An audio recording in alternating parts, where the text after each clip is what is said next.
നിങ്ങൾക്കേ ഈ അന്നേ ദിവസം ഇലക്ഷൻ്റെ അന്നേ ദിവസേ ഈ ബൂത്ത് കൈകാര്യം ചെയ്തോണ്ടിരുന്നില്ലേ, നമ്മുടെ ബൂത്ത് ഇന്നേജന്റ് ആയിട്ട് ഇരിക്കാൻ പറ്റുമോ നിങ്ങൾക്ക്? ഞാൻ ബൂത്തിൽ ഇറങ്ങാതെ ഞാൻ എങ്ങനെ ഇരിക്കുന്ന ബൂത്തിൽ വെറുതെ ഇരുന്നാൽ മതിയോ? ഇപ്പൊ തൽക്കാലം വെറുതെ ഇരുന്നാൽ മതി, കാരണം വെരിഫൈ ചെയ്ത ബുക്കുണ്ട്. ആര് വെരിഫൈ ചെയ്തവർക്കല്ലേ അറിയാവോ? അല്ല എനിക്ക് എന്തെങ്കിലും അറിയാം? വെരിഫൈ ചെയ്യാൻ ആരും പോയില്ല യഥാർത്ഥം പറഞ്ഞ. പോയിട്ടില്ല.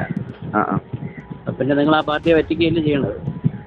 എന്ത് ചെയ്യാൻ പറ്റും, അവിടെ ഏൽപ്പിച്ച ആൾക്കാരെ ഞാൻ പറഞ്ഞു തരണ്ടല്ലോ ആരൊക്കെയാണെന്ന്. നിങ്ങൾ തുറന്ന് പറയണമായിരുന്നു, കമ്മിറ്റി പറഞ്ഞ് അവിടെ ആരെയും സംവിധാനം ചെയ്യണമായിരുന്നു. ഞാൻ നമ്മുടെ ബ്ലോക്ക് പ്രസിഡന്റ് പാർട്ടിയുടെ സുനിച്ചേട്ടനോട് കൊടുക്കാം. നീ കൊടുത്തിട്ട് ഇനി ഇലക്ഷൻ കഴിഞ്ഞിട്ട് കൊടുത്താൽ മതി. ഞാൻ പറഞ്ഞത് കേട്ട് ഒരാളായിട്ട് വെറുതെ ഇരിക്കാന്നുള്ളതിൽ കഴിഞ്ഞ് വേറെ ഒന്നുമില്ല. കാരണം നിങ്ങൾ ഒരു ദിവസമെങ്കിലും ഈ ലിസ്റ്റ് കണ്ടെങ്കിൽ നിങ്ങൾ ധൈര്യമായിട്ടിരിക്കും. അപ്പൊ നിങ്ങൾ എല്ലാവരും കൂടെ ഈ പാർട്ടിയെ പറ്റിക്കുകയാണെന്നാണ് ഇതിനർത്ഥം. കാര്യം നിങ്ങൾ കഴിഞ്ഞില്ലെങ്കിൽ അത് തുറന്ന് പറഞ്ഞിട്ട് അതെ അതാണ്. ആരെങ്കിലും വെരിഫൈ ചെയ്ത് തന്നിരുന്നെങ്കിൽ ധൈര്യമായിട്ട് ഒരാളിനെ കയറാം. വെരിഫൈ ചെയ്യുമ്പോൾ അതിലെ എല്ലാ സത്യവും. വോട്ടർമാരെ തിരിച്ചറിയാതെ ഞാൻ വെറുതെ നമ്പർ ടിക്ക് ചെയ്യേണ്ട അർത്ഥം എന്തോ? അതിനകത്ത് വെറുതെ ഇരുന്നാ പോരെ? വെറുതെ അതാണ് പറഞ്ഞത്. അങ്ങനെ ഇരിക്കുന്ന ആളല്ല ഞാൻ. വെരിഫൈ ചെയ്ത് വോട്ടർമാരെ ക്ലാരിഫിക്കേഷൻ ചെയ്താൽ അവിടെ ഇരുന്ന അർത്ഥം ഉണ്ടല്ല. വെറുതെ ഇരുന്നിട്ട് നിങ്ങൾക്ക് എന്തെങ്കിലും അർത്ഥം കാര്യം മര്യാദ ഇരുന്നാൽ പോരെ. പണി മതിയാക്കിട്ട് വീട്ടിൽ പോയി. കഷ്ടമെന്ന് പറയാമോ? ഞാൻ പറയുന്നത് കഴിവില്ലാത്തവർ ഈ പണി മതിയാക്കി വീട്ടിൽ പോവുക. വെറുതെ കതറൂട്ട മറ്റുള്ളവരെ ബോധ്യപ്പെടുത്താൻ വേണ്ടി നടക്കേണ്ട കാര്യമുണ്ടോ? ഞാൻ എന്ത് സമാധാനം പറയാം? അതന്നെ, അതാണ് ഞാൻ ഫസ്റ്റ് ഇപ്പം പറഞ്ഞത്. ഉത്തരവാദിത്തം ഏറ്റെടുക്കാൻ കഴിയാത്തൊരു സ്ഥാനം കളഞ്ഞിട്ട് വേറെ വല്ല പണിക്ക് പോവുക.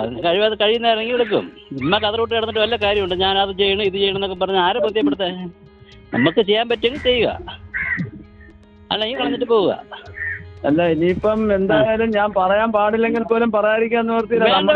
അങ്ങനെ ആ ബൂത്ത് ആളില്ലെന്ന് നിങ്ങൾ വിചാരിച്ച് കിടക്കട്ടെ, അതിനപ്പുറം വേറെ ഒന്നുമില്ലല്ലോ. അങ്ങനെയല്ല, നമ്മുടെ സ്ഥാനാർത്ഥിയുടെ ബൂത്തിൽ ഇല്ല എന്ന് പറഞ്ഞാലേ ഞാൻ അവിടെ വോട്ട് കൂടെയൊന്നും ഇല്ല. അങ്ങനെയല്ല, അതല്ല നമ്മുടെ വിളിച്ചവിടെ ഇരുത്തിയാ പോരെ. ശശി തരൂരിന്റെ സ്ഥാനാർത്ഥിക്ക് ഇന്നേതില്ല എന്ന് പറഞ്ഞാൽ ഇതിൽ പരം പിന്നെ വേറെ എന്തെങ്കിലും ഉണ്ടോ? അത് തന്നെ, ആ കഴിവുകേട് ആർക്കൊക്കെ ബാധിക്കും? ആ മേഖലയിൽ പ്രവർത്തിക്കുന്ന നേതാക്കന്മാരെ എല്ലാവരെയും ബാധിക്കും.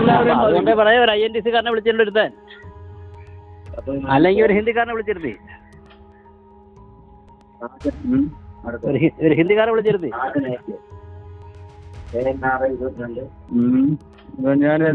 എനിക്കതിന് വേറെ ഒന്നും പറയാനില്ല. നിങ്ങളിങ്ങനെ പറയുമ്പോഴത്തേക്ക് എനിക്ക് പറ്റൂല. ഞാൻ വെറുതെ അങ്ങനെ ഒന്നും കാര്യമൊന്നുമില്ല. ശരി ശരി ശരി.